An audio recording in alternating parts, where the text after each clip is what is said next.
There are over 3 billion monthly active users on both Facebook and Instagram. To reach them with Facebook and Instagram ads, we will already recommend targeting interests for you based on the prompt you enter with our ChatGPT integration. You can tap Edit to review your recommended targeting, with the option to add or remove any other target interests you would like.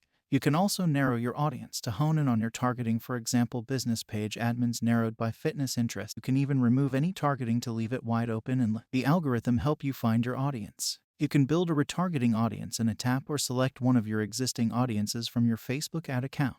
You can also create lookalike audiences right within our AI ad tool. Just select your audience source to build a lookalike audience and add the country for where that audience should be based. When you select a country here, this isn't part of your location targeting. It's a setting that Facebook requires to build the audience. We provide AI recommendations, but you're still in control. For location targeting, you can target anywhere in the world or even just select a radius around where you do business.